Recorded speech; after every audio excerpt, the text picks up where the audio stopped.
Our cancer fundraiser set a record. We raised more than $180,000, and over 1,000 people have signed up to come to our benefit dinner, including 2 professional baseball players from the Tampa Bay Rays. There's just one problem. Because I'm the co-chair, I have to give a 5-minute speech in front of everyone. I've never been good at public speaking, and I tend to stutter sometimes. And I didn't tell you this, my dad got a new job in Florida, and he is coming to dinner with his boss.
I'm gonna give you my mawi take on how to rap. And the most important thing about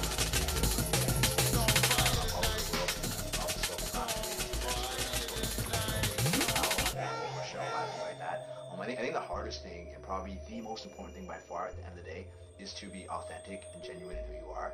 So if you get up there, for example, you don't speak English well, but if you tell a story from your heart about a struggle that you had, your speech is going to go better than somebody who speaks flawless English, but is just reading through it and the audience can't connect with it. So at the end of the day, after you learn everything about public speaking and all the things we're teaching you in this class, I want you to remember at the end of the day, it's all about you feeling comfortable in your own skin, whatever that skin looks like, wherever you're from, however you are.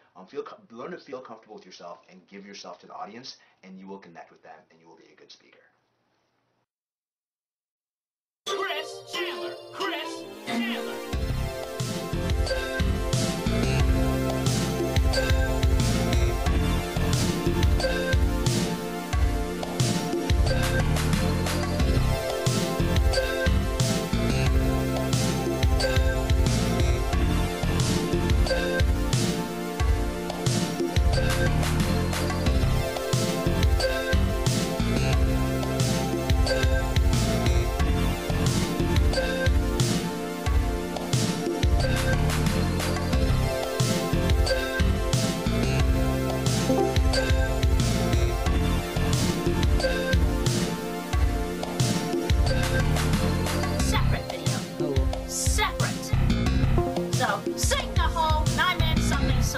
And another thing, Chris, your real name, as I have been told by Casey, is only Chris Chandler. No Jen, no Tafur, just Chris. So admit that. And another thing, my name is not Ian Brandon Simpson. This makes me angry. You know what makes me angry? This is Clyde.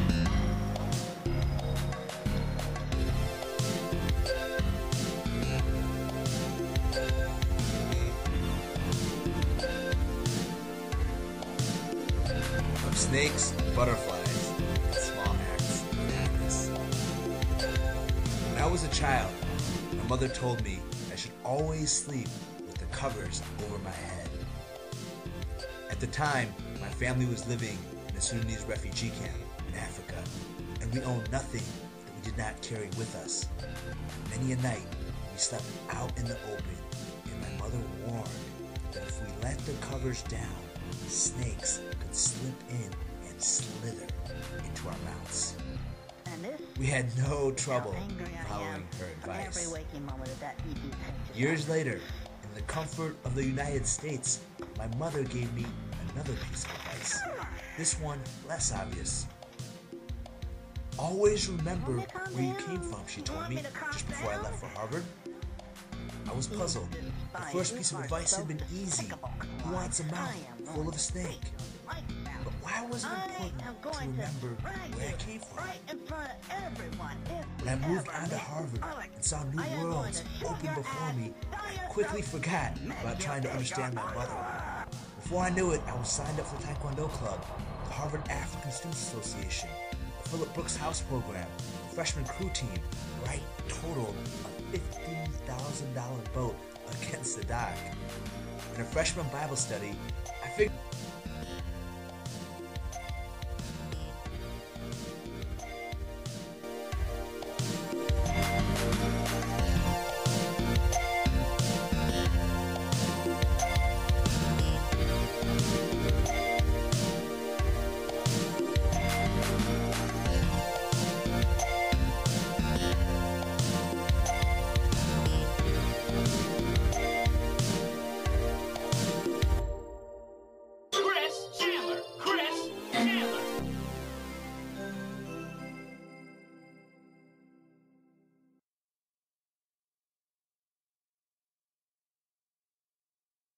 Thanks for all your help. I think everything's going to be alright.